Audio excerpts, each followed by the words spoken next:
Assalamualaikum warahmatullahi wabarakatuh. Di sini saya akan menjelaskan materi tentang masalah sosial di masyarakat.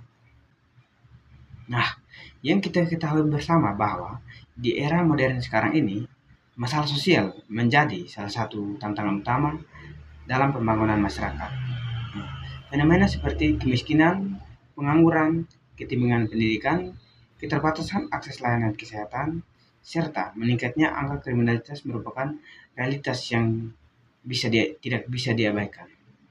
Meskipun perkembangan teknologi dan ekonomi terus mengalami kemajuan, tetapi belum semua pihak masyarakat dapat merasakan dampaknya secara merata. Nah, masalah sosial kerap kali bersifat kompleks dan saling berkaitan. Jadi, sebagai contoh, rendahnya tingkat pendidikan seringkali berujung pada sulitnya mendapatkan pekerjaan yang layak, yang pada akhirnya berkontribusi pada meningkatnya angka kemiskinan. Jadi, begitu pula ketimpangan ekonomi yang tajam memicu ketidakpuasan sosial berpotensi dan menimbulkan konflik horizontal di masyarakat. Perhatian terhadap isu sosial bukan hanya menjadi tanggung jawab pemerintah, tetapi juga memerlukan partisipasi aktif dari seluruh elemen masyarakat, termasuk akademisi, pelaku usaha, organisasi non-pemerintah, dan generasi muda. Nah, pasti di sini sih teman-teman semua bertanya, apa saja bentuk-bentuk masalah sosial yang terjadi di masyarakat dan apa saja faktor penyebab utama munculnya masalah tersebut. Di sini saya akan menjelaskan yang pertama, yaitu apa saja bentuk-bentuk masalah sosial yang sering terjadi di masyarakat. Nah, yang kita ketahui bersama bahwa masalah sosial merupakan kondisi yang dianggap merupakan kondisi yang tidak sesuai dengan norma dalam masyarakat serta menimbulkan dampak negatif bagi kehidupan bersama. Di era modern sekarang ini, bentuk-bentuk masalah sosial semakin beragam dan kompleks, yaitu antara lain yang pertama itu kemiskinan. Nah, kemiskinan masih menjadi masalah sosial utama di berbagai daerah, terutama di negara berkembang. Banyak masyarakat yang hidup di bawah garis kemiskinan, kekurangan akses terhadap makanan bergizi, tempat tinggal yang layak, pendidikan, dan layanan kesehatan. Yang kedua yaitu pengangguran. Tingginya pengangguran menjadi indikator ketidakseimbangan antara ketersediaan lapangan kerja dan jumlah angkatan kerja. Pengangguran tidak hanya berdampak pada kondisi ekonomi individu, tetapi juga menimbulkan berbagai efek sosial seperti meningkatnya kriminalitas dan tekanan mental. Yang ketiga, kesenjangan sosial dan ekonomi. Jadi, ketimpangan antara kelompok masyarakat kaya dan miskin semakin melebar. Akses terhadap pendidikan, teknologi, dan peluang kerja yang tidak merata seringkali menciptakan jurang sosial yang sulit dijembatani. Yang keempat, yaitu krisis pendidikan. Di dalam krisis pendidikan ini, banyak anak-anak yang putus sekolah karena keterbatasan ekonomi, lokasi geografis, atau minimnya fasilitas pendidikan. Nah, hal ini berdampak jangka panjang terhadap kualitas sumber daya manusia suatu bangsa. Yang kelima, kriminalitas dan kekerasan sosial.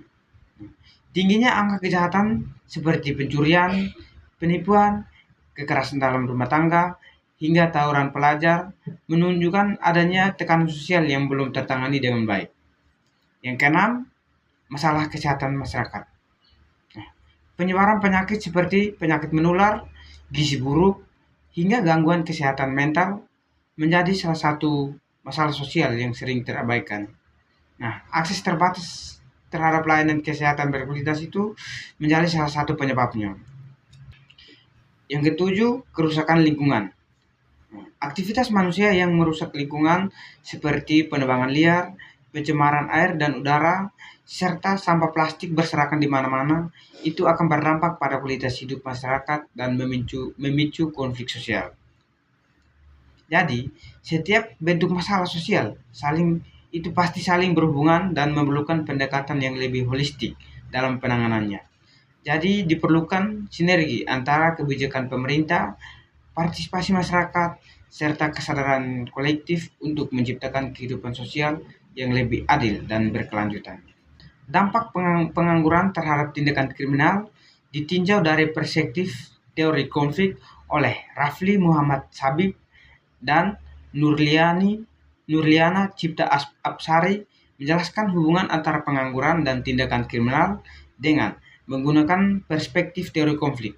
Jadi fokus utama adalah untuk memahami bagaimana tekanan sosial dan ekonomi akibat pengangguran dapat mendorong individu melakukan kejahatan, seperti kehilangan pekerjaan atau tidak tersediaan pekerjaan, membuat individu kesulitan memenuhi kebutuhan dasar seperti makanan, tempat tinggal, dan lainnya, sehingga menimbulkan tekanan psikologis seperti stres, depresi, dan merasa tidak berdaya. Dalam kondisi seperti ini, beberapa individu terdorong untuk melakukan tindakan kriminal sebagai cara untuk bertahan hidup. Penjelasan yang kedua yaitu apa saja faktor-faktor utama munculnya masalah sosial.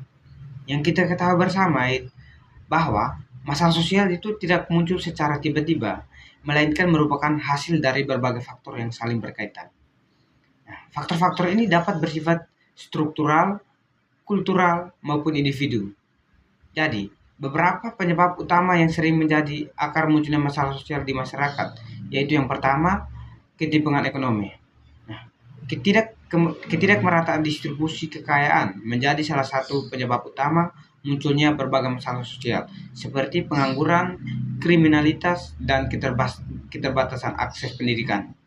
Ketika sebagian besar kekayaan dikuasai oleh segelintir orang atau kelompok masyarakat yang tertinggal, akan kesulitan memenuhi kebutuhan dasarnya. Yang kedua, rendahnya tingkat pendidikan. Pendidikan memegang peran penting dalam membentuk kualitas sumber daya manusia. Seperti rendahnya tingkat pendidikan menyebabkan rendahnya keterampilan dan pengetahuan yang kemudian berdampak pada sulitnya memperoleh pekerjaan dan terbatasnya partisipasi dalam pembangunan sosial. Yang ketiga, pengangguran. Keterbatasan lapangan kerja, pertumbuhan penduduk yang cepat, dan ketidaksesuaian antara dunia pendidikan dan kebutuhan industri membuat pengangguran menjadi masalah yang sulit untuk dihindari. Pengangguran tinggi juga memicu tekanan sosial dan meningkatkan potensi tindakan kriminal. Yang keempat, perubahan sosial dan globalisasi. Modernisasi dan globalisasi membawa dampak besar terhadap gaya hidup, nilai, dan norma masyarakat. Ketidaksiapan masyarakat dalam menghadapi perubahan ini dapat menyebabkan keguncangan sosial seperti lunturnya budaya lokal, konflik generasi, dan meningkatnya individualisme. Yang kelima, ketimpangan akses terhadap layanan publik. Nah, di sini tidak semua masyarakat itu memiliki akses yang sama terhadap layanan publik seperti pendidikan, kesehatan, transportasi, dan infrastruktur. Nah, ketimpangan ini menyebabkan lahirnya kelompok marginal yang sulit keluar dari lingkaran kemiskinan dan keterbelakangan. Yang keenam, kebijakan publik yang tidak merata dan efektif. Kebijakan pemerintah yang tidak berpihak pada keadilan sosial atau tidak tepat sasaran dapat memperburuk kondisi sosial masyarakat. Contohnya, kurangnya pengawasan dan korupsi juga memperparah implementasi kebijakan sosial. Yang ketujuh, faktor kultural dan sosial. Nilai-nilai budaya yang membatasi peran kelompok tertentu seperti diskriminasi terhadap perempuan atau kelompok minoritas turut memperkuat munculnya masalah sosial. Stereotip, prasangka, dan stigma sosial juga menjadi penghambat inklusi sosial yang sehat. Yang kedelapan, pertumbuhan penduduk yang tidak terkontrol. Ledakan penduduk tanpa diimbangi dengan peningkatan kualitas hidup menciptakan tekanan terhadap lingkungan, fasilitas umum, serta memperburuk masalah-masalah seperti pengangguran dan kemiskinan. Di dalam materi yang sudah saya jelaskan tadi, saya bisa menyimpulkan bahwa masalah sosial itu merupakan tantangan kompleks yang mempengaruhi kehidupan masyarakat secara luas, mencakup isu seperti kemiskinan, ketimpangan sosial, pengangguran, dan diskriminasi. Permasalahan ini tidak hanya berdampak pada individu, tetapi juga menghambat pembangunan dan keadilan sosial. Oleh karena itu, Penyelesaiannya membutuhkan kolaborasi antara pemerintah, masyarakat, dan sektor swasta melalui kebijakan yang adil, pemberdayaan masyarakat, serta peningkatan akses terhadap pendidikan dan kesehatan. Dengan kesadaran ini dan tindakan kolektif yang diharapkan, berbagai masalah sosial dapat diminimalisir demi terciptanya masyarakat yang adil dan sejahtera. Demikian penjelasan materi dari saya. Apabila ada salah kata, saya mohon maaf.